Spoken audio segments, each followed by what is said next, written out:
সম্মানিত ভিউয়ার্স, আসসালামু আলাইকুম। সকাল সকাল চলে আসলাম কলা বাগানে। দেখতে পারতেছেন এখনো সূর্য ওঠে নাই।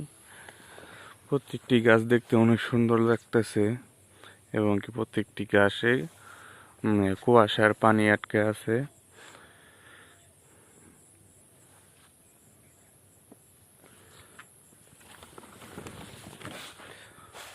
দীর্ঘদিন ধরে আপনাদের মাঝে ভিডিও দিতে পারতেছি না ব্যস্ততার কারণে।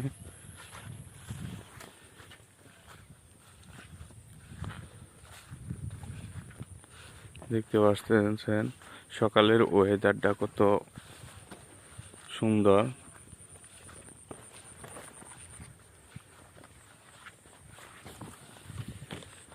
এই গাছগুলি একটু দুর্বল, এগুলোর জন্য কিছু ব্যবস্থা করতে হবে। মূলত এই ক্ষেতটিতে আপনার বৃষ্টির পানি জমেছিল, সেই জন্যই গাছগুলি অনেকটা দুর্বল হয়ে গেছে। তো এখন এই যে গোড়ার মধ্যে দেখতে পারতেছেন মাটি দেওয়া আছে, এই মাটিগুলো সরাতে হবে। মাটিগুলো সরাতে হবে এবং মাটিগুলো গোড়া শুকাতে হবে। গোড়া শুকানোর পর আবার কীটনাশক প্রয়োগ করতে হবে, তাহলেই ক্ষেতটি আগের মতো ঠিক হয়ে যাবে। দেখতে পারতেছেন চারপাশে শুধু আর কলা বাগান, কলা বাগান, কলা বাগান, আর কিছুই নেই, শুধু কলা বাগান।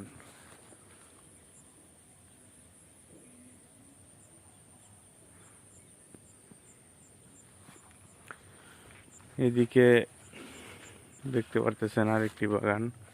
এই বাগানে কিন্তু এখন আপনার কলার ছড়ি আসবে।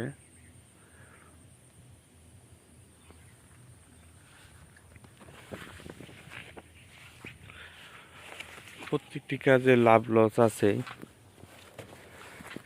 কিন্তু সঠিকভাবে কলা বাগান করতে পারলে কোনো লসের আশঙ্কা নাই।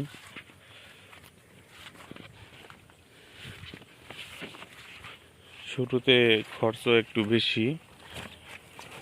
একটু বেশি হলেও এটা কিন্তু লসের সম্ভাবনা খুবই কম। লস হওয়ার কোনো সম্ভাবনাই নেই। তো আপনারা যারা কলা বাগান করতে আগ্রহী আমাদের সাথে যোগাযোগ করতে পারেন। যারা এবং কি আমাদের কাছ থেকে কলার চারাও সংগ্রহ করতে পারবেন। আমার বাসা হচ্ছে শেরপুর জেলা জুগনিমুড়া গ্রাম, শেরপুর সদরের ভিতরেই ২ নং চষিপুর ইউনিয়ন।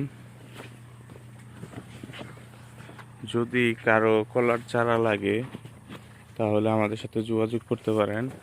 আমরা অতি অল্প দামে কলার চারা আপনাদেরকে দিতে পারবো।